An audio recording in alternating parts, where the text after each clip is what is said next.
Assalamualaikum warahmatullahi wabarakatuh. Bismillah, segala puja dan puji milik Allah, Tuhan semesta alam. Halo rekan-rekan, nama saya Tata Subrata, Prodi Magister Teknik Informatika, Universitas Raharja, tahun angkatan 2021. Melalui video ini, saya ingin menjelaskan tentang sentralisasi dan desentralisasi. Poin-poin yang akan dibicarakan di sini, pertama, apa itu sentralisasi? Kedua, keunggulan sentralisasi.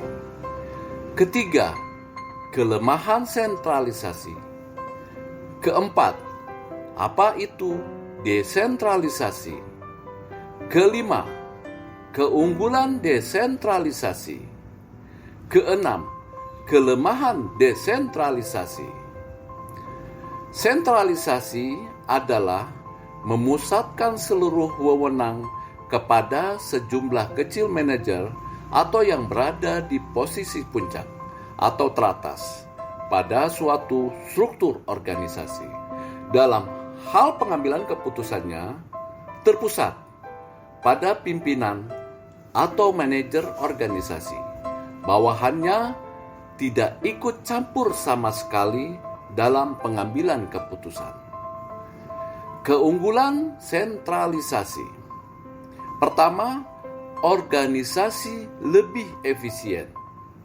Artinya, seluruh aktivitas organisasi terpusat, sehingga pengambilan keputusan lebih mudah. Kedua, sumber daya dapat dikelola secara lebih efisien karena melakukan secara terpusat. Ketiga, perbaikan koordinasi.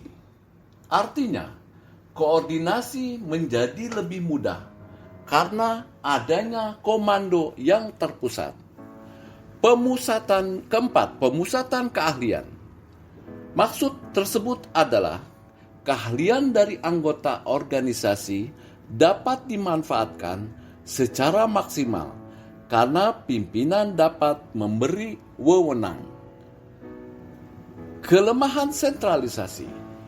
Pertama, pengambilan keputusan menjadi lama. Artinya, keputusan diambil secara independen, tidak terlalu memikirkan pendapat orang lain. Kualitas keputusan juga tidak bagus. Pengambilan keputusan seringkali tidak mempertimbangkan faktor-faktor yang sekiranya berpengaruh terhadap pengambilan keputusan tersebut. Kedua, sulit mengembangkan potensi diri. Kenapa sulit? Karena anggota organisasi dalam mengembangkan potensi dirinya tidak ada atau tidak dapat wewenang untuk menyampaikan aspirasinya. Dalam hal ini, dominasi pimpinan yang terlalu tinggi. Ketiga, organisasi sangat bergantung pada daya respon sekelompok orang saja. Keempat, organisasi rumit. Kenapa lebih rumit? Karena pengolahan organisasi adanya kesenjangan antara manajer atau pimpinan dan bawahannya.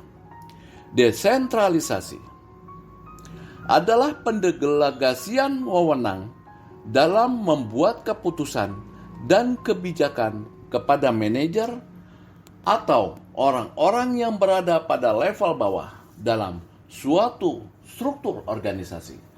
Artinya, manajer atau pimpinannya bersama-sama anggota bawahannya dalam merancang dan memutuskan sebuah keputusan.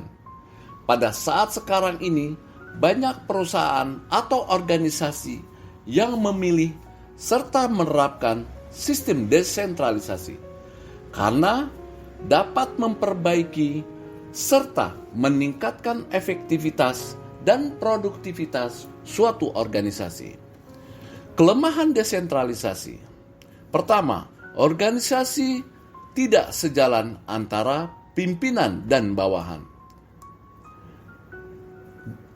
Dalam hal ini, manajer pada tingkat yang lebih rendah dapat membuat keputusan yang tidak sejalan dengan strategi umum perusahaan.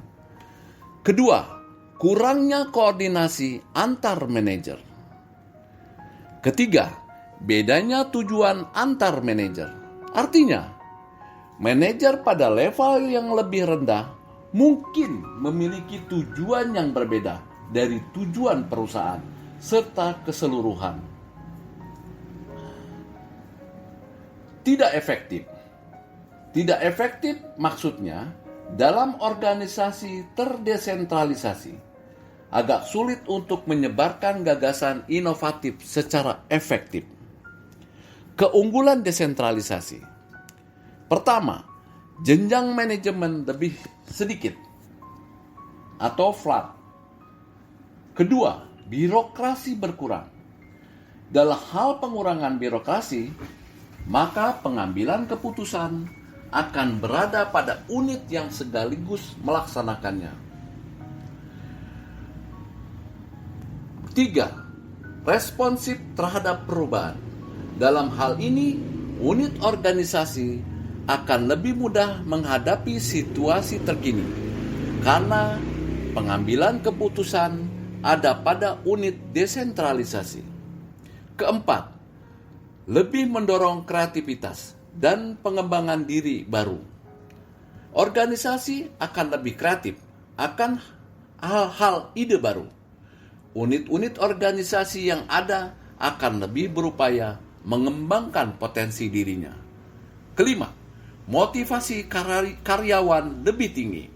Artinya, anggota organisasi akan mempunyai rasa memiliki organisasi yang tinggi dan termotivasi untuk mengembangkan dan meningkatkan kinerja unit organisasi. Keenam, keterlibatan karyawan lebih besar. Banyak penelitian yang menunjukkan bahwa partisipasi yang lebih tinggi akan meningkatkan kinerja organisasi. Ketujuh, kapabilitas organisasi meningkat. Dalam hal kecapan organisasi akan lebih meningkat karena ketersediaan sumber daya manusia yang terlatih, teruji dalam memimpin organisasi. Terima kasih. Wassalamualaikum warahmatullahi wabarakatuh.